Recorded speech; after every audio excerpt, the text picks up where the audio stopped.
Magazine. Hello, once again, I'm your host, Doc Rotten, and this is Gruesome Magazine, where we review the very latest in streaming and video on-demand horror movies. Each week, my co-hosts Jeff Mohr, Crystal Cleveland, Christopher G. Mohr, and I will take a look at various spooky, scary, and gory genre offerings. Tonight, we're reviewing Torn Hearts from Epix and Blumhouse. Oh boy! Let me introduce the crew, starting off with the one and only Jeff Mohr. How you doing, Jeff? Jeff Mohr. I'm doing good. You are, sir. I survived. Well, I'll talk about it later. Ah! But Hold us in suspense. All what right. the hell? Oh my goodness. Also joining this week is Crystal Cleveland, the living dead girl. How you doing? I am fabulous. I feel like I need to get my country on. Yeah. Texas girl. Like there's a tear. See, I started it last week. There's a tear in my beer. So I'm not going to be a super country star. So Nashville doesn't want me. No, that was pretty bad. No. I sound like this. So bad. Oh, there's a genre for that somewhere. All right, let's welcome award-winning filmmaker Christopher G. Mohr. Mm-hmm. I got stink eye on that one. How you doing, Christopher? I'm not drunk. I'm not mean. I'm just here on Gruesome Magazine. Yeah. Ladies and gentlemen, That was the good. original from the one and Coming only. soon to Spotify. Yeah. Not. Oh, I think it was pretty good. I'm going on tour. This tour. Going on Tour. tour. Yeah. tour. All right. So what we're going to do is we're going to review Torn Hearts. We're going to give our first impression. That will be spoiler-free, and then we'll dive into discussion. We will get into some spoilers. It's going to be hard not to with this one. And then we're going to wrap things up with our final thoughts, our score 1 to 5, and our favorite scene. And that's going to be fun on this one, I'll tell you right now. And, of course, we hope you enjoy not only this review, but many others that we have on the site. And if you like what you hear and see, hit the subscribe button down below. Hit the like button, share with a friend. It'll do wonders, and we will thank you oh so much. And, of course, leave comments down below. For real. Yeah, let's take a look at the card. All right, that didn't sound country at all. Torn Hearts from 2022 from Blumhouse and Epix. It's available on demand on Epix beginning May 20th, 2022. Directed by Brea Grant. Written by Rachel Collar Croft. The cast includes Katey Sagal, Abby Quinn, Alexis Lemire, with Joshua Leonard and Shiloh Fernandez. And the synopsis is, 2 friends, rising stars on the brink of a big break, will do just about anything to realize their dream, including a pilgrimage to the legendary and reclusive Harper Dutch's mansion, in hopes she'll record a song with them. While their lifelong idol seems intent to help, the visit devolves into a twisted series of mental and physical torment as the pair discover Harper and each other may have other motives. With no other choice and desperate to record the song, the duo must go into dangerous lengths to prove their dedication to their dream and becoming Nashville's next country music stars. That is exhausting to say, but there you go. Let's find out what we think of this, starting off with the one and only Christopher G. Mohr. Deer headlights. There he is. You know what? I was a little bit worried at the very beginning because I kind of hate it where they put these filters on and they try to make you think, oh, this is 80s technology.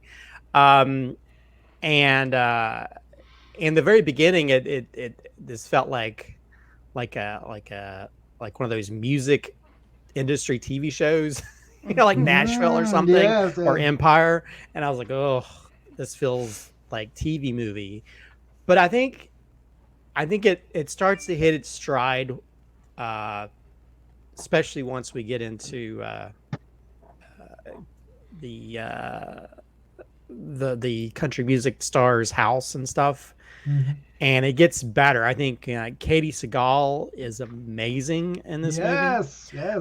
Which I didn't. To be honest, I didn't realize it was her until a little ways into the movie. When I looked it up on IMDb. And I think she's one of my new favorite villains. Yeah. Oh my goodness, yes. She's like a country Hannibal Lecter minus the cannibalism. It's just her manipulation and how you can be so nervous with her tapping, her finger Oh, I tapping. know, the tapping. It adds so much to. I mean, it's a very simple thing, but there's moments where her tapping just makes you kind of nervous for the people in the scene. You know, it adds to the atmosphere, it adds to the tension. But I as the movie went along, I really loved how the story played out. It's a different type of story than I think I've seen, and I give them props for the writer and how this idea they came up with, you know, because it feels like something like like those country music artists that go off and lose fame, you don't hear about anymore, like Tawny Tucker or somebody like that, and it's like, ouch. and well, I mean, you have these stars that are big, and then you find out later, oh, almost like teen stars, you find out many years later, and or just how like duos break up and they go, or when boy bands or whatever break up and they go off and do their individual thing, like Beyonce, when she broke up from her group. Never heard of her again. Yep. Yeah, well, but she went on, but you don't hear about the others as much. Not as much. Yeah. So yeah, I think it's a really interesting story with some strong performances, even strong performances by the other actresses as well. And it becomes I never thought the color pink would be maniacal, but it's used so maniacally in this film. Yeah. To where a pink gun. Yep. seems more evil than a regular gun. So I don't know. I think, again, I was worried at the very beginning, but it sold me once it got into the 75%, the rest of the film, and it ended on a note that I was happy with. So overall, I really enjoyed this film. Yeah. Yes. Jeff Mohr, sir. Your initial impressions, Torn Hearts. Yeah, I like this a lot. So what I started to say originally was I survived. I am really not a country music fan, and I was a little nervous at the beginning, but it played well into the storyline, and so it never bothered me. Let me put it that way. That probably sounds really bad. It was actually pretty good music, but I thought this was like really great writing. I just loved the writing in this in terms of the dialogue. I just thought sounded so it just rang true to me all the way through. There was never any time where I felt like it was artificial or forced or didn't really play in. And they did a great job of laying out the progression of where it ends up, where it goes to. I'm with everybody else. Katey Sagal was awesome. She was great. As were the two girls in the group. There was Lee, and I forget the other one's name now. Oh my gosh. Yeah, Abby Quinn and Alexis Lemire. Alexis Lemire and Abby Quinn. What was the and it was a great pairing. What's that, Crystal? I was trying to think of the character name. I was like, the other one. It's killing me. Yeah, I can't think of her name either. So, and the way that Katey Sagal played the two of them off, I don't know. I just thought it was really well written. I just loved listening to the dialogue. I thought it was so good. And the visuals in the house were crazy. Absolutely crazy.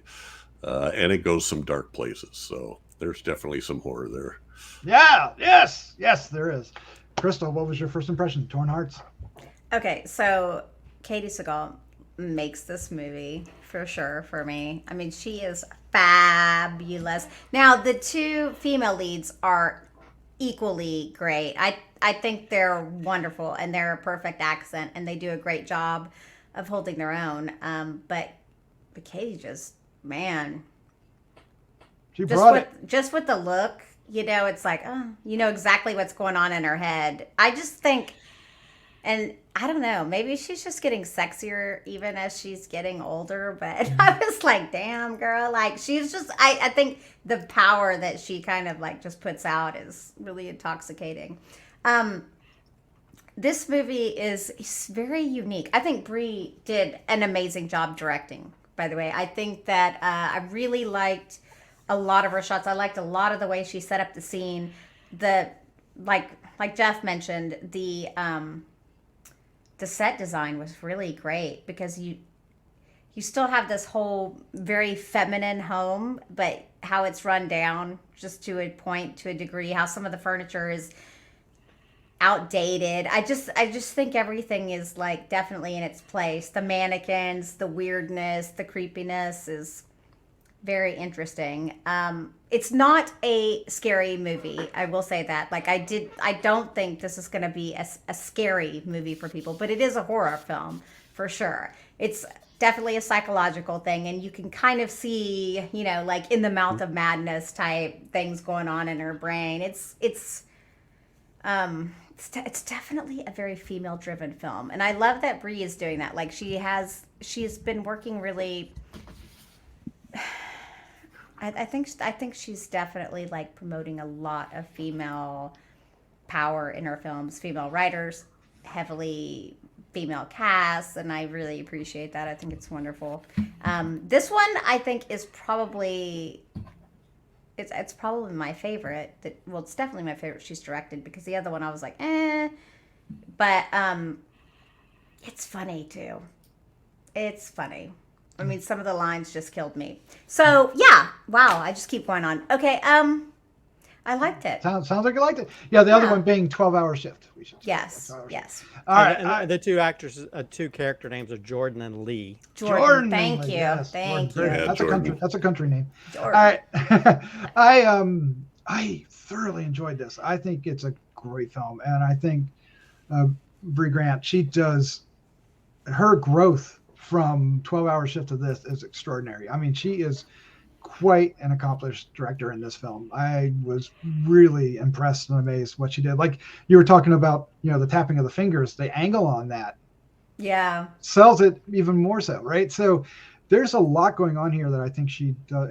This is a great looking film. It really gets you into it. I'm not a country and western fan either, so that was a little, one of the reasons why I was shying away from it originally. But while it's important to the story, it's not overwhelming, right? It's not like, it could have been too. And that's coming from, a guy who likes hard rock and heavy metal. But anyway, I really enjoyed this, and the actors are fantastic. Even Joshua Leonard does a great job in here from Blair Witch, which I mentioned elsewhere. But it really set up what I loved is the dynamic between all these characters. They all had these ulterior motives that were exposed, and it was kind of really well done in how the dialogue does that, right, Jeff? It's through what Katey Sagal's character says and how she, manipulates these two girls, and it's really fascinating. And it's not scary, like boo scary, but it is kind of like, holy crap, scary in a way. This person is making me very, very nervous, scared. And I'm a huge fan of this film. I really, really liked it. Yeah, I think to be perfectly honest, I think how it plays out, and they have this the music. I love the music they use. That's very unnerving. And they use it in these certain parts where you see parts of the house. And there was a good bit of it. I was like, is this a supernatural film? Because it kind of plays into that a little bit. It's like, is her dead sister?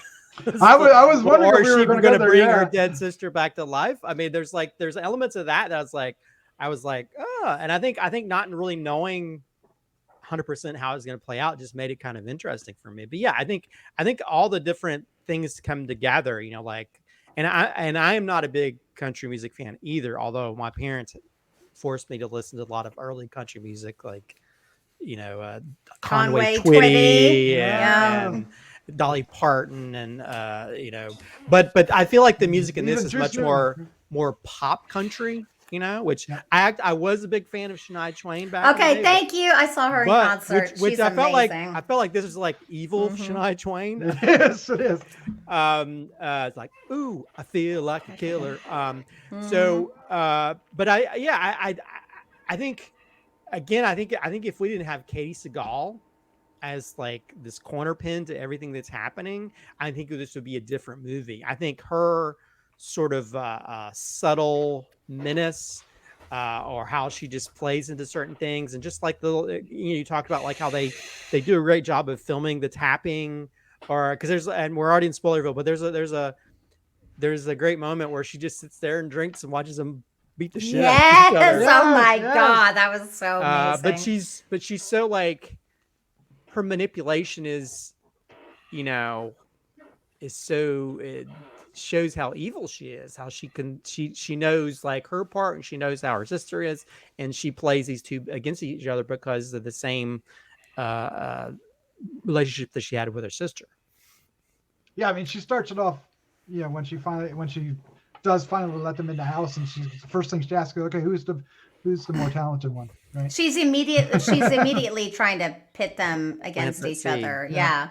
But so I don't mind country. It's not my favorite, obviously. I mean, I think you guys know that. But I did see Shania Twain in concert, and she was fabulous. Too. So she's actually what kind of made me like really start to like country, because I was like, man, she's cool. I think I had a crush on her. I didn't start to like country. I just liked her music. But she'd release a pop version and then a country version of her songs. But I don't hate it. I just think a lot of it is very depressing and sad. But I think the music was excellent, and I think the voices were fabulous. So I think. Yeah. I mean, the song that they sang a cappella, that's really, beautiful. That was really good. Yeah, it is. Yeah. And I to saw have Waylon Jennings in concert. Oh, hey, who's that? I don't know who that is. Oh, get out of town! I don't know who that is, but I'm sure it's You're making me feel lonesome, ornery, and mean. That's all I can say. But now I got to look it up. But you have that one. I mean, I think the song at the beginning is kind of cheesy and like, and I was like, I hope the rest of the movie's not like that. And then they play a little bit of during like a montage scene where they're getting drunk. But that scene where the camera kind of like moves around them and they're singing it. Mm-hmm. It's a beautiful moment, but it's also a creepy moment and a menacing moment, because the one girl's like, the other girl's getting into it. The other girl's like, I'm not sure, something is weird going on here. So I think when we can create those same feelings out of one scene, I think that's really, really well crafted in how they created that. Yep. And honestly, this is a simple story, and it's actually, for the most part, it's like in 2 locations. I mean, that's it. At the bar and at a house. And then, I mean, there's like an interview scene, which could have been done anywhere. There's a bedroom scene. Oh, that house too. with the floor to ceiling chandelier, which was fabulous. Okay, that was fabulous. I was like, oh, nice. Shiloh. But yeah, I think it's such a weird movie, because it's like, I feel like she promotes so much feminism, and I do think that this is heavily female driven, but it's so sad because it shows the worst parts of how women pit each other against each other and stuff like that. It's really makes me sad. Well, it's really interesting to have an arc that devolves instead of evolves, right? Yeah. Which I found very fascinating, the way the one character, Lee. become. Well, I didn't want to say, but yeah, but yeah. But we are in spoilers, but I was going to hold that back. But the way she becomes she really becomes. She reveals herself. That's all. Yeah. There you go. That's all. She becomes as evil as. Character. But it also has it also, I mean, it being the sort of feminist story it is, it also plays into how guys kind of, promote win in the end. The very end, I was like, to where, really? They're always controlling and always control things, and they can never do anything on their own. Sort of like how that guy's like, well, we decided not to incorporate women into our. Right.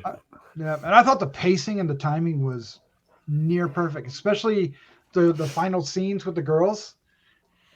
Just with the name and boom, and that was like part of the song. The last words out of my mouth are going to be your name, and it was literal, but it was also impactful. And I don't know.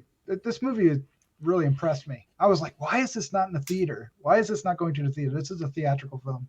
Budget, probably. And like, Yeah, and I think, just to see that creepy pink room on the big screen would be worth the price of admission right there, where it's almost like a Hannibal Lecter room.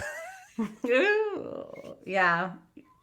So, I mean, I do have to admit that the eyeball kind of took me out of. Oh yeah, because it was, the eyeball was not the best eyeball, and it even in the jar it was obviously too round and stuff. But that was the only thing. That was my only one where I was like, man, from experience. Wish they'd left I cut people's eyeballs out. Yeah, see this jar. This is how it really looks. I was like, oh.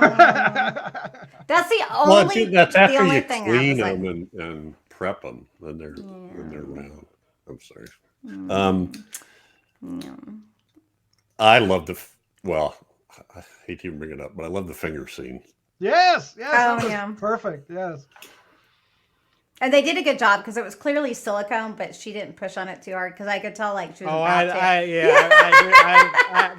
That was my thing. I was like, wait a minute, that looks like a silicone thing. You guys are way too critical. Well, because I know what it looks like. Well, I know what it is. Yeah. Silicone finger. Yeah. Well, I like that. In terms of it going to the theater, though, I think Katey funny, Sagal's probably seen more as a TV property between Married with Children and Sons of Anarchy. Sons of Anarchy. This could have changed that, I think. Maybe I'm elevating the film too high. But well, I really like I don't know. I think it would have been great on. I think story-wise, this is better than some theatrical stories, how they play out. I mean, this has such a unique spin. It's a unique story with those sort of horror properties sewn into it. It really stands out, from other things we see. Because how many times we see movies and it's the same type of plot over and over and over. Right. And this seems so different, and I think, having actors that sort of stood up to the challenge and I think, again, Katey Sagal, this is one of the best performances I've seen of her. I think she's so amazing, because I think my problem sometimes also with movies, especially being in the South, is just hearing people with really bad Southern accents. Mm-hmm. And I believed their accents. And I think Katey Sagal, I was like, Shania? I mean, she feels like somebody who just stepped off the Grand Ole Opry. And I could see her as being that sort of, character who's back in her heyday, had all these outfits and stuff she wore, because you always have those artists that will change outfits every song and stuff. So it was they were very Dolly Parton outfits with all the rhinestones. Oh my God. I love But she made a classic movie entrance coming down the stairs when the first time we actually get to see her in full. Yeah, it was classic. Somebody, I think it was Jordan, makes a crack about this. I just totally went out of my head. Gosh darn it! About the Sunset Boulevard house. Yeah, she makes a Yeah. She does make that. This is because that was sort of like the way she walked down the stairs, ready for Yes, exactly. It was perfect. All right, well, let's get into our final thoughts, our score 1 to 5, and our favorite scene. Christopher, I believe you're up first. Is that right? Mm-hmm. Yeah, this film, Torn Hearts, or AKA Reba McEntire Gone Wild, is Gone Wild. I don't know about Gone Wild. It's a really, I think it's a well-crafted story. I think, once you can get through a little bit of the cheesiness of the first little bit, it really goes full hog with just how it tells a really interesting story, and. When it comes to storytelling, you want to really craft characters where there's meaning behind the reasons why they do certain things, or there's meaning between, when it comes to their relationships and how they interact and how this story plays out because of jealousy and other things. And I think how they craft the stories around these characters, these are full-fledged, interesting characters that, and granted, maybe there's a one moment where you have a big turn with one character. You're like, oh, maybe that's too much, but you can sort of see that because there is that kind of characterization of how people are, I'll do anything to be famous type thing. So So yeah, and I think the way it plays out, and I think for me, without being too spoilery, I was worried that it was just going to play out one way, and then when that last little punch comes in, okay, I'm happy now, because sometimes I don't want people to win. Yeah, me too. Especially when they're doing certain things. But yeah, Torn Hearts. I think it's full of, I wouldn't say full of heart, but it is full of really great storytelling and great characters, great performances. Katey Sagal is great, being that sort of killer, Shania Twain. And I kind of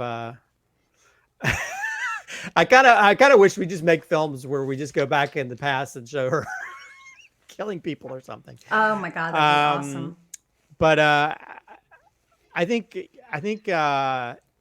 if not for some of the clunkiness, I guess for me, at least in the very beginning, I wouldn't give it like a really high rating, but it still gets a good rating for me. I'll give it a 4.25 out of 5.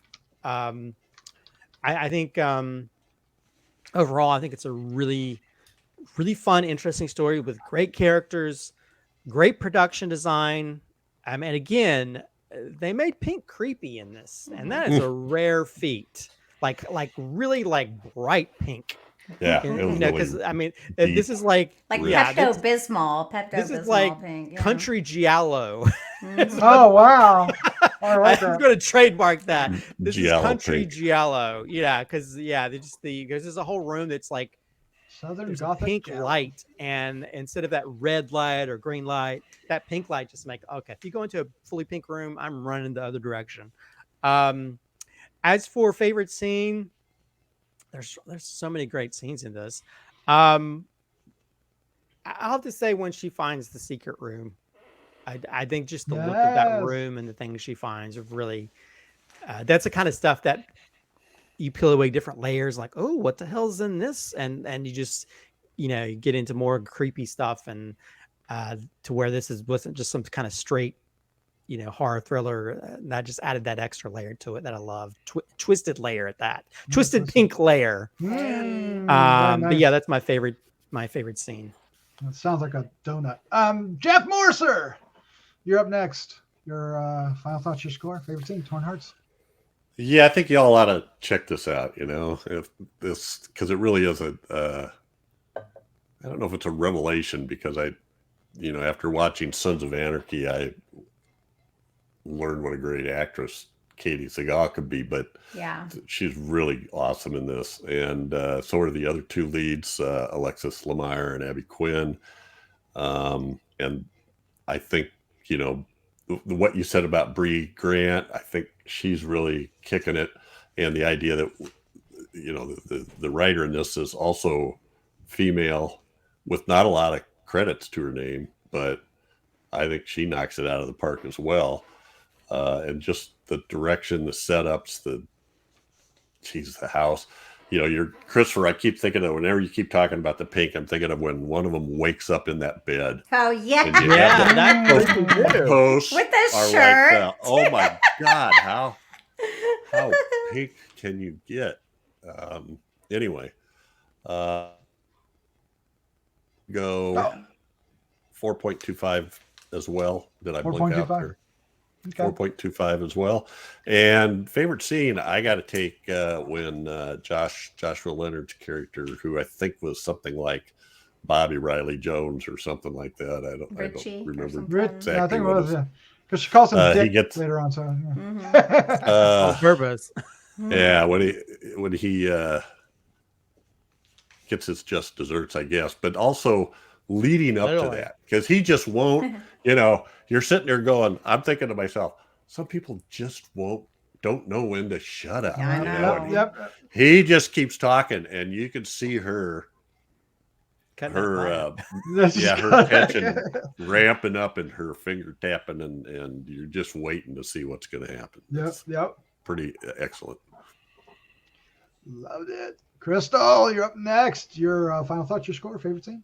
So clearly I love this movie too. I mean, I I think that it's a fun watch. I think that it's quirky and just everything is a little bit off. And I love the characters and the way that the performances really sold it. I really love the young Katey too. Like, I think they cast her really well because I can see her kind of still in there. I'm going to give it a 4, which is really, really good for me. I know it's not as high as theirs, but they're kind of whores with their scores. So no, I'm just kidding. Wow, kidding. nice. I'm just kidding. I love it. I'm just kidding. Let's wait till you get to mine. Oh my God. Actually, this might be on my top 10 though, because there's something about it that's it's just really different and unique, and I don't know. I mean, maybe it's that pink mailbox, or maybe it's the line. That, yes. Maybe it's the line that you shared your coveted slot with a stranger. Yeah, wouldn't be the first time. Remember that? Yeah. Yeah, that's funny. Come on, maybe that should be my favorite scene. I died. I was like, she's like, wouldn't be the first time. Katie's like, I just got that. oh, you. Oh, okay. Well, that makes sense. Yeah, but my favorite scene is my favorite scene is when she throws the plate, because let me tell you, the moment she throws everything up to that point, Spam.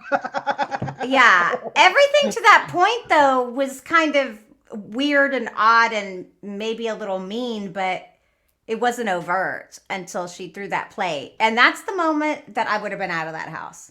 Absolutely, that would be the end for me right there. That moment, I'm like, okay, they deserve whatever they're gonna get from this point on. Yep. Because But there was motivation to stay. I like that. I would at least cut the mold off the bread. The green beans were cracking me up. Oh my gosh. Yeah, so I was incredibly surprised by this film. I didn't expect to like it this much.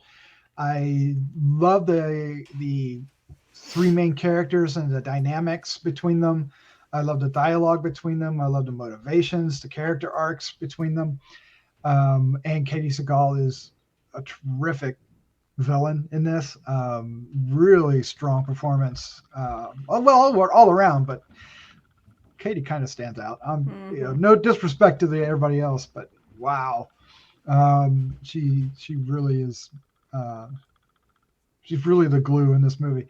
I love the surprise. I love how it was unpredictable, and really, I found myself second guessing the film a lot, and I was wrong almost every time, which I really liked.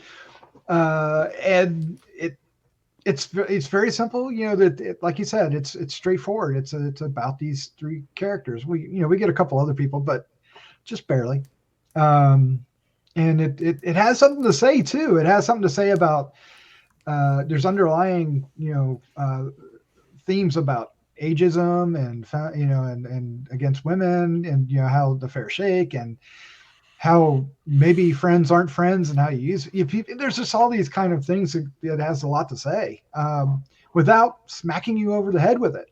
I thought it was really well done in that respect as well, and the direction really blew me away. I am excited to see what Brea Grant does next. I think she really has a handle on this, and she's got big things ahead of her. I'm really impressed with her work in this particular film. So I'm going to give it a 4. I'm going to go 4.75, but I'm going to go 4.5. Should I go 4.75? Should I go 4.75? 4.5? Do what you want to. I'm going to go 4.5. I'm going to go 4.5. Don't let Crystal influence you. But it is, it's going to be in my top 10. It's going to be hard not to be, because I'm going to remember this film, and I'm going to want to watch it again and recommend it. And, so it's got a lot going for it. And so my favorite scene, oh my gosh, there's a lot to choose still. Oh my God. The final confrontation, I love how they handled that. I love that, you've got these 3 people, you don't know what any of them are going to do. But leading into it, they have this, you kind of see things through Katey Sagal's eyes a little bit, and you get to see, her where her mind is as far as with Hope, her sister is, and it turns out there's like this one brief flash that kind of gives you an idea, this quick cut that gives you an idea what's really going on, and I was like, what the hell is that? And then it comes out, and I was like, oh, that's perfect, because I thought it was the other girl dressed up, but it wasn't, right? So and then of course the who's going to betray who in the end of it, right? Who's going to come out winning? And I love the 70s kind of film ending of it, felt very 70s, which I love the 70s, so it had that, but it didn't feel depressing. A lot of times that kind of ending could be real depressing, but this one felt like, well, that makes a lot of sense actually. So I love this film and I highly recommend it. Yeah, there was something I wanted to mention too that you touched on, was the relationship between the friends, Lee and Jordan. The idea of those little things that even though you're good friends with somebody, there are things that bother you, but you just kind of overlook them, or you and then when what was her name? Harper Dutcher keeps after him to be honest, and you're not really being honest, and then what can happen when that really comes out and that anger starts going, that whole what is the true depth and nuances of the friendship, right, of anybody's friendship, really. But I just thought that was great. Yeah, when push comes to shove, I almost picked the scene where the one girl goes, "No, I'm not going to hit her," and then the other girl turns around and just smacks the shit out of her, which is telling. Well, okay. See, the thing about these two girls is they're not really friends. They're friends by necessity. Mm-hmm. Like the one girl was begging all these girls for a chance, and she's the only one that gave her a chance, and so they're friends because it helps benefit their career. Mm-hmm. The one girl actually thinks it's real. Yeah, they're workmates. But it's more just for masked as friendship, for looks really. And show than it's for anything else. And and Dutch knew right away, right? She knew it instant she saw them. Smash that guitar. That was kind of a shocking scene. There's a lot of things where you don't know. They kind of throw your expectations out the window, and I think that not fulfilling your expectations, I think, kind of works in its favor, because you're not sure where the story is going to play out. Yep.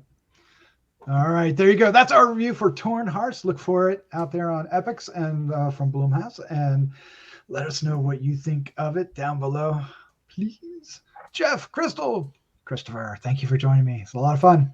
Thanks. You're welcome. Yep. Oh man, I love talking movies with you guys. Yeah. I love talking movies with you too, Christopher. Let's not kill each other. That's smart. Wait, get my pink shotty. Oh no! Pow pow. You're in my house. You better bring my liquor. All right. Let's say good night. Good night. Good night. Good night.